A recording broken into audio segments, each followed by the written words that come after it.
Hi. Well, we have a second timer here, and you must probably know him because um, he is among those requested guests. Well, it is because of his personality. He has the personality of Jesus because he brings us hope. He gave us hope, especially during this time. Now, I'd like him to tell us more about hope today, but his topic is something different and it intrigues me, and I'm sure it will intrigue you too. So hang on. Please subscribe and listen to the end of this video because he's going to talk about something maybe that we hadn't heard before. And I hadn't heard before. I hadn't heard about this topic before. So I know that you will learn something new from him. As you know, it's always good to experience this aha moment, learning something new is precious. His topic is the other side of hope. So what is the other side of hope? Now, ladies and gentlemen, I'd like to introduce this gentleman to all of you. Actually, for those who just, their first time to watch him, but he already had guested last uh, uh, 3 weeks ago. And a lot of people really got so blessed. And I'm now a subscriber of his newsletter, a prayer.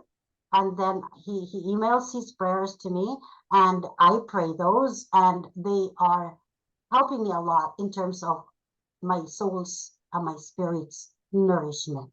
So he is now among my mentors. Okay, now who is our guest for today? Of course, he is Chet Gladkowski.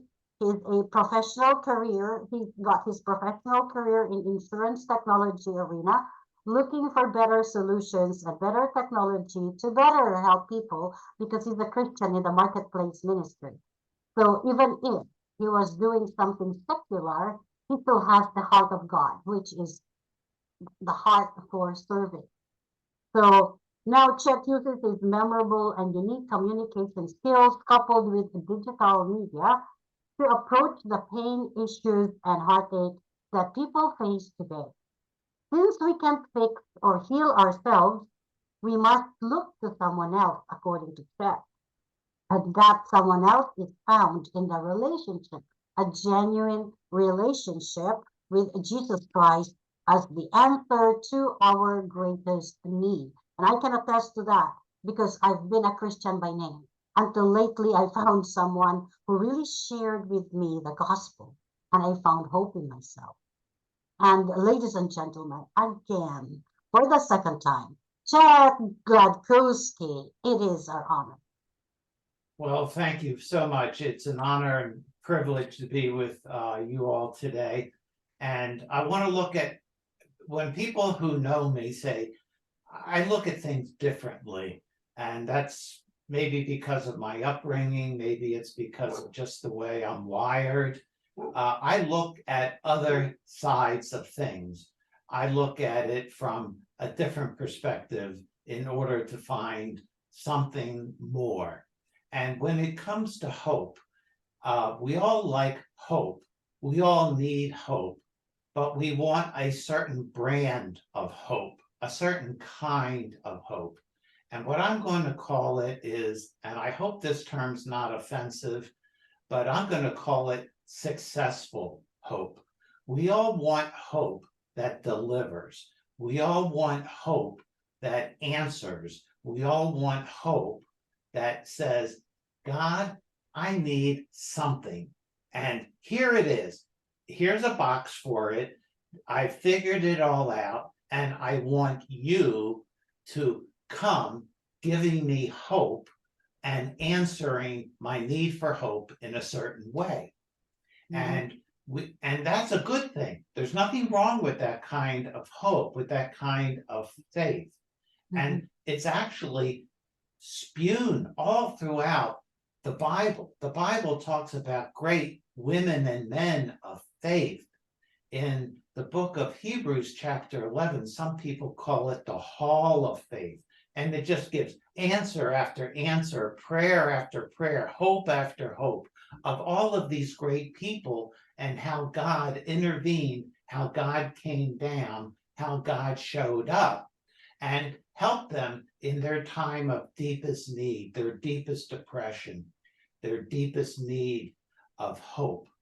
And it just goes on and on and on. And it's like a pep rally. I don't know what if you, when I say pep rally, it's like you go before the game and they talk about how great things are and you cheer and you shout and everybody is just all pumped up. I think about what happens in a football arena before the match actually starts. People are jumping up and down, yelling and screaming, they're singing songs. It's a pep rally. It gets everybody excited.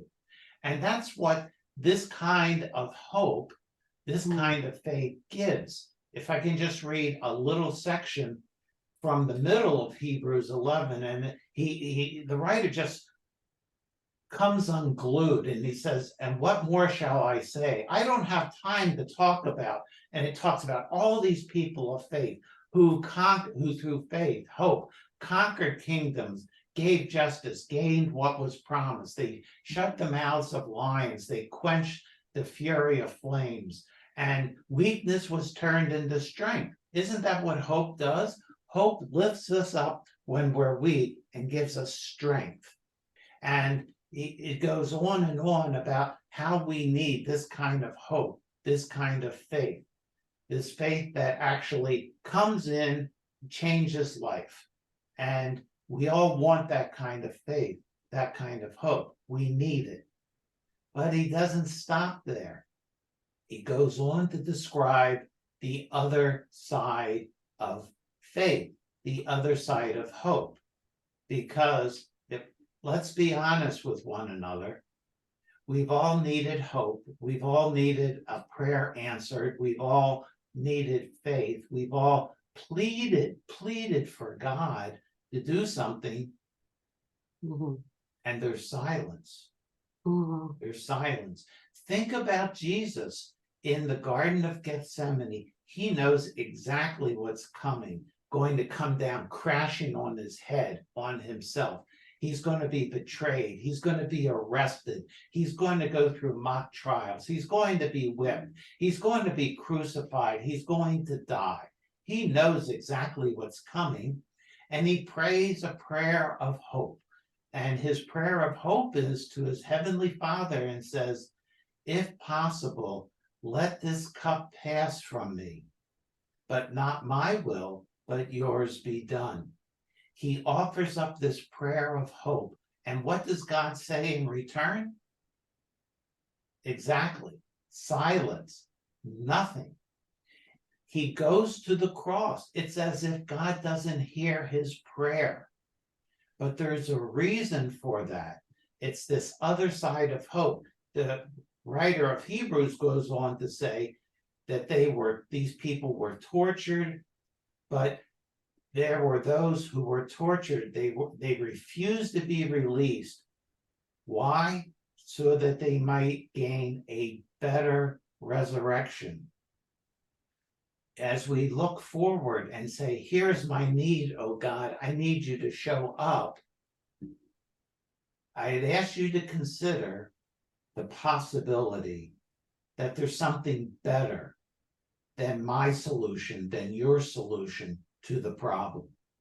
You see, we've got God in a box. We've got to say, God, here, fix it. Here's the answer. I've got all the information. I know everything. Here's what you've got to do. But there is this other side of hope, this other side of faith that says, there could be something better. And not necessarily better in this life, a better resurrection, a better hope, a better faith. We've just personally experienced this. There's a dear friend of ours, James, who about a year, 18 months ago was diagnosed with pancreatic cancer. And we prayed deeply, we wept, we cried out to God. We prayed with him and his family, and we continued to see his health deteriorate. The chemotherapy didn't work, and Mm. the cancer spread from his Yeah. pancreas to Yeah. his liver. And Mm. it came to the point where nothing was working. He was in Mm-hmm. such great pain. He went on under hospice care, Mm-hmm. and then he died. Uh-huh. Now, if all we did is put our hope, put our faith in the answer to our prayer, you see, Jesus prayed, not my will, but yours be done. James prayed that for himself. And we prayed that too, because we came to realize, yeah, if he were to be healed today, that would be great. Fabulous. Praise God. But Mm-hmm. guess what? We're all going to die. Eventually, James was going to die. There would Mm-hmm. still be pain and brokenness in this world. Mm-hmm. James and we were looking forward to a better resurrection. Mm-hmm. Do you have any thoughts about this? Mary, Yeah. what do you respond? What do you think about this when I say this to you? Well, yeah, there are, it depends on God's will. Actually, there are always two answers to a prayer, or three rather. I was taught, during my earlier days as Christian, that one is yes, another one is wait, and the other one is no. Or if I may offer a third, Mm-hmm. is yes, but with God's own personal twist on it. Mm-hmm. I look for an answer that says he's got to show up this way and he's got to do it in this time, but he does something, it's so far above me, I can't even imagine it. And so and that's where hope comes in, this hope that says, and it's not a hope so, I hope it rains today. I hope I get to go out to lunch. I hope this. That's what I call a hope so. But God doesn't want you and I to have a hope so. Mm-hmm. He wants us to have a hope no, that we Mm-hmm. can know about it. 1 John 5:13 says that he's writing this so that we can know who God is, that we can know Jesus, that we can know hope. And this knowing is something, it's a once and for, we come to a point that says, I've been moving along and I'm going to put a stick in the ground. I'm going to knock a stake in the ground and say, as of this point in time, I'm going to trust in God. And Mm-hmm. after that time, I'm going to continue to walk in hope and faith. And guess what? There are going to be times when my hope is shaken, when my faith is shaken, where I scream out, God, where are you? But I can always look back to that moment of time, that moment of commitment that says, God, I decided with your help, by your strength, I'm going to have hope in you. I'm going to decide, and I'm going to believe I'm not going to have a hope so, I'm going to have a hope no. It's something that I can hold on to, that I can Hope hold on no to is you. faith. I'm It's sorry? called faith. Hope Yes, no is yes. faith. Faith is not, it's not soap bubbles. It's not out there. It's Yeah. not a cloud. Mm. Think about cloud, Mm. technology. Where is it? It's out there somewhere. You have no Mm. idea where it is. But, Mm. you can have it on a thumb drive. Say, I've Mm. got it. It's right here. I can touch it. And God Mm. wants you and I to have that kind of hope, that we can know him, that we can trust in him, that we can put all of our trust to know that who he is, who he claims to be.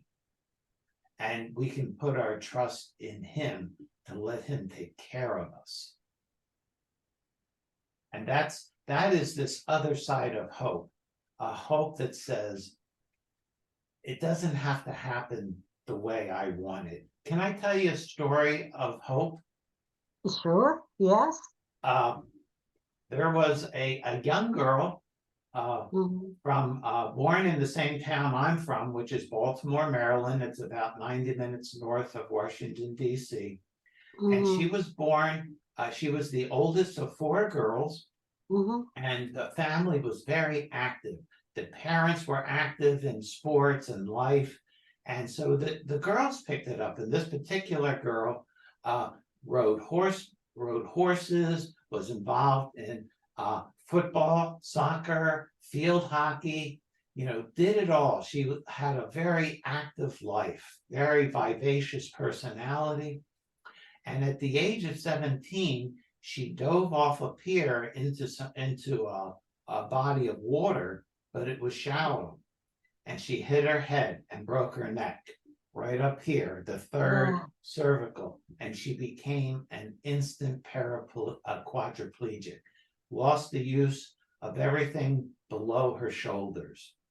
And she went into the hospital, and her friends, with all the good intentions that they had, I don't doubt their sincerity at all, came up to her and said, if you have enough faith, if you pray hard enough, God will heal you. God will restore you.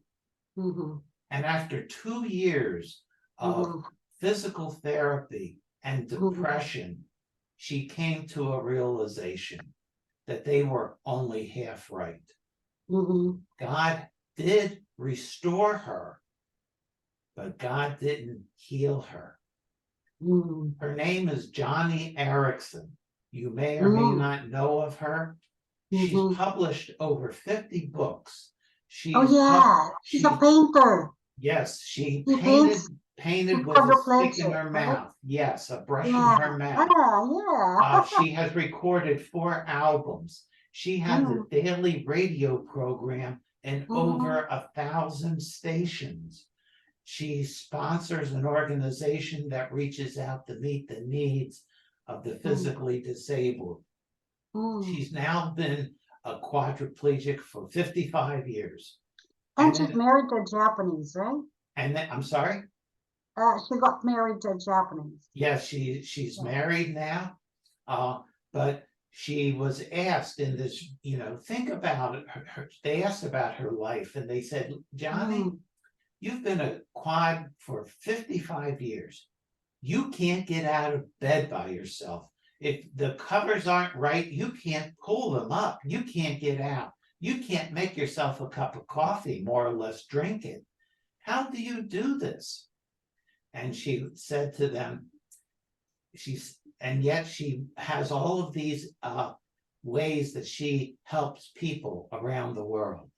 And she looked at herself and looked at the interviewer, and she said, I asked God, who am I that you would use someone as weak as I am? And what a beautiful story. That God would use someone who's so weak. And you think, what kind of life would she have led if she had been healed? Would it be any better? Would she have any more of an impact? Would she be glorifying God? I don't know the answer to that. But it all started with the faith of a 17-year-old. I don't know about your faith, but at 17, my faith was nothing to write home about. My faith was nothing. And yet God started with that seed of faith and nourished it. And can you imagine learning to draw and paint with a stick in your mouth? Yeah. I just can't fathom it. And yet she stuck with it. It required hard work. But she moved from there, from faith to faith, to be an instrument in the hands of God.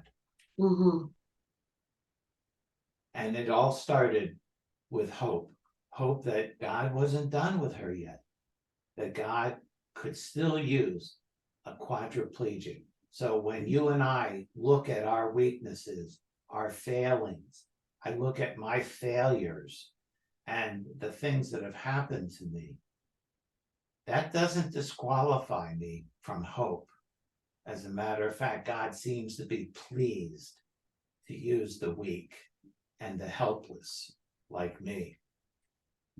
Yeah, just a verse popped up my mind while you were speaking about Johnny Erickson. I think Romans 8:28 applies to this podcast. And there is that all, and that's that verse that says all things work together for good for those that are called. And that is so true. Mm. But God, I'm going to say again something that I look at it differently. So hold on. When Jesus is called to the tomb of Lazarus, Lazarus has been dead for 4 days. Mm-hmm. He comes to Bethany and Mm. comes to the area where the tomb is. He asks to be shown it. Do you know what he does? He doesn't quote Romans 8:28. He doesn't say all things work together for good. Mm-hmm. It says that he wept. He cried. He actually bellows. He screams. He is angry at death. And then he raises Lazarus. God just doesn't, blithely sit around and say, oh, well, there's all these bad things in the world. Oh, no. Jesus himself was angry. He yelled at death. As a matter of fact, he came to destroy death. And that is one of the anchors we can have for hope. That Jesus came to kill it, to destroy it once and for all. Yeah. And we can have hope in that, great hope. Yes, yes. So I think, do you have any other questions? I think that's enough for people to chew on. Yes, and I hope we can have you back again. I would, what an honor it would be. Very, very, very few people actually speak about a specialized topic like you. And I like, because, well, I'm a leadership trainer, and as a leadership trainer, I always believe that leaders are Pied Pipers of hope. I even wrote about it on my book. So when I came across your topic, and you are advocating all about hope, and I thought like, oh, it's good to partner with this person because a leader, like what I've said, must be a Pied Piper of hope. So yes, thank you so much, Chet, for getting with us again and for teaching us about hope. Well, will you please give us your parting words? Sure. When you think about hope, don't think of it as something that is untouchable, that it's something that, yeah, you can't prove it like in a test tube. But we have this deep longing in us for hope. We have this empty space. Someone who is a lot smarter than me, Blaise Pascal, a great mathematician, said that we are made with a God-shaped hole, and only he can fill it, and that he is the hope that we can have, that we can truly anchor our lives on, anchor our lives to. So thank you so much again for having me. It's an honor and a rare privilege to be with you today. God bless you. God bless you too, Chet. Thank you so much. And thank you for watching us, dear friends. So thank you for watching us. And yeah, expect some more teachings from Chet Gladkowski.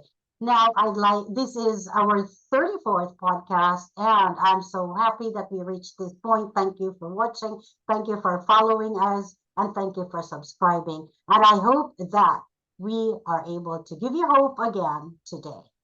Bye for now. Bye-bye.